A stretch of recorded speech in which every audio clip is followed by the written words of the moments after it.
Assalamualaikum warahmatullahi wabarakatuh. Saya Firial Nabila dari kelompok 7. Saya di sini ingin membahas tentang kriteria kualitas hadis. Hadis merupakan sumber hukum Islam yang pertama setelah Al-Quran dan selain berkedudukan sebagai sumber hukum juga berfungsi sebagai penjelas, perinci, dan penafsir Al-Quran. Untuk mengetahui otentik atau tidaknya sumber hukum tersebut, kita harus mengetahui dua unsur yang sangat penting, yaitu yang pertama sanad, yaitu sanad dan matan.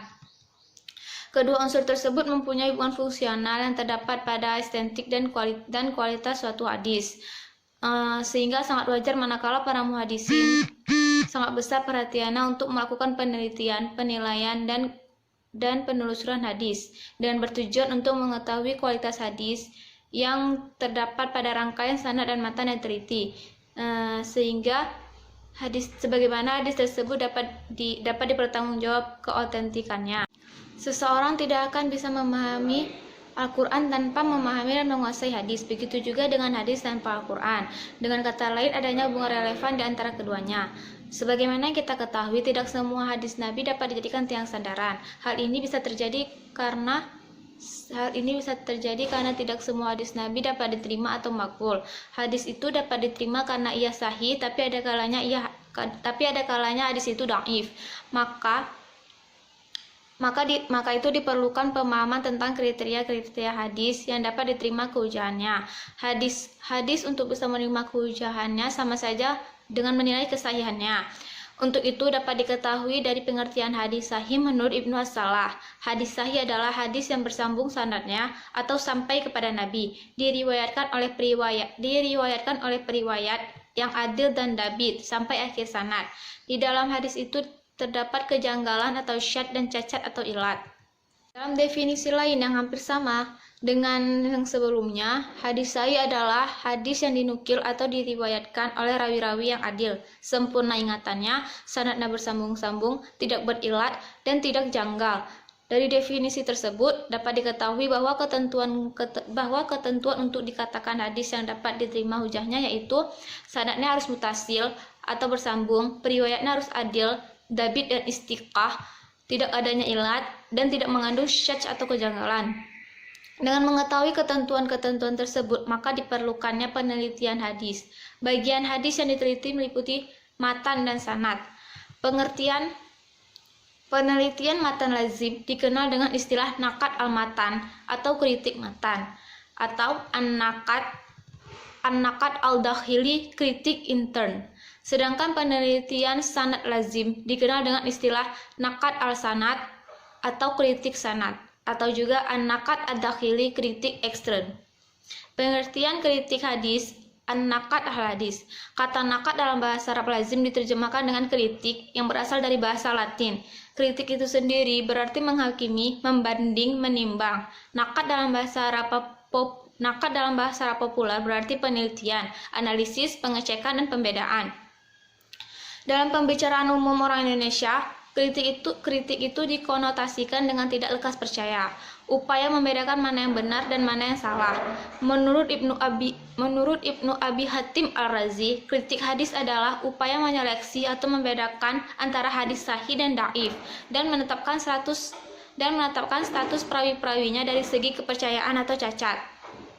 Dalam penelitian hadis an-nakat al-hadis, unsur hadis yang menjadi pembahasan yaitu sanad hadis dan matan hadis. Saya akan membahas tentang latar belakang pentingnya penelitian hadis, kritik sanad, dan kritik matan.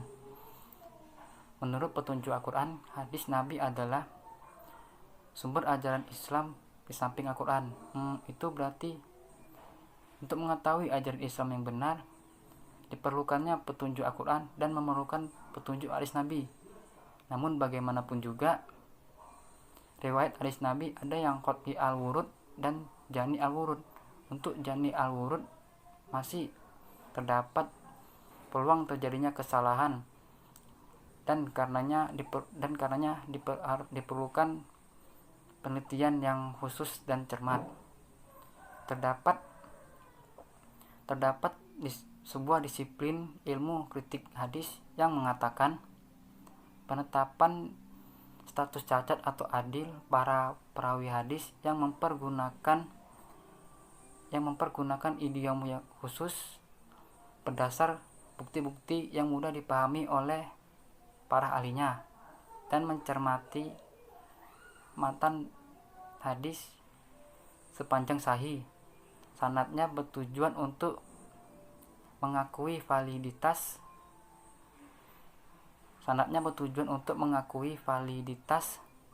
dan upaya menyingkap kemuslikan para matan hadis yang sahih, serta mengatasi gejala kontradiksi para matan hadis dengan mengaplikasikan tolak ukur yang detail. Melihat perumusan kritik hadis yang saya jelaskan tadi, hakikat kritik hadis bukan untuk menilai salah atau membuktikan ketidakbenaran sabda Rasulullah SAW, karena otoritas nubuwas dan penerima mandat risalah dijamin terhindar dari salah ucap atau melanggar norma. Dari beberapa unsur-unsur hadis, ulama sangat besar kepada sanad dan juga kepada matan hadis. Hal ini terlihat pada pernyataan-pernyataan ulama yang menyatakan bahwa sanad merupakan bagian yang tak terpisahkan dari agama dan pengetahuan hadis. Banyaknya karya tulis ulama yang berkenaan dengan sanad hadis. Dalam praktek, apabila ulama hadis menghadapi hadis, maka sanad hadis merupakan bagian yang mendapat perhatian khusus. Hal yang berkenaan dengan hadis tersebut merupakan sebagian dari faktor-faktor yang melatar belakangi pentingnya penelitian hadis. Faktor penting lainnya lagi yaitu proses penghimpunan hadis ke dalam kitab-kitab hadis yang memakan waktu cukup lama setelah Nabi wafat. Jumlah kitab hadis yang begitu banyak dengan metode penyusunan yang beragam, dan telah terjadinya periwayatan hadis secara makna. Akibat lebih lanjut dari faktor-faktor di atas adalah keharusan adanya penelitian sanad dan matan hadis dalam kedudukan hadis sebagai hujah. Dengan melakukan kegiatan kritik sanad dan juga kritik matan, maka akan diketahui dan dipertanggungjawabkan bahwa hadis itu adalah benar-benar berasal dari Nabi. Maka dari itu adanya istilah anak al-sanad dan juga adanya istilah anak al-matan. Untuk anak al-sanad adalah suatu telah atas prosedur periwayatan atau sanad dari sejumlah rawi secara runtut menyampaikan matan hingga rawi terakhir. Sedangkan untuk anak al-matan ialah kajian dan pengujian atas keabsahan suatu matan tersebut. Saya Suci Ramadhani. Di sini saya akan melanjutkan pembahasan dari Dimas Irja. Pembahasan saya yaitu kaidah dan langkah kegiatan kritik sanad dan kritik matan hadis. Yang pertama, ada unsur-unsur kritik sanad dan kritik matan. Kaidah kritik sanad dan kritik matan dapat diketahui dengan melihat dari pengertian hadis sahih menurut Ibnu Asy'ari. Ada beberapa unsur hadis sahih. Ketiga unsur pertamanya berkenaan dengan sanad, sedangkan dua unsur lainnya berkenaan dengan matan. Ada 5 persyaratan umum kaidah kesahihan hadis, yaitu ketiga diantaranya berkenaan dengan sanad dan 2 diantaranya berkenaan dengan matan. Persyaratan umum ini diistilahkan dengan kaidah mayor. Yang kedua ada unsur-unsur kaidah minor kritik sanad. Apabila unsur dari kaidah mayor itu bagi kesahihan sanad disertakan dengan kaidah minor, maka dapat dikemukakan butir-butirnya sebagai berikut.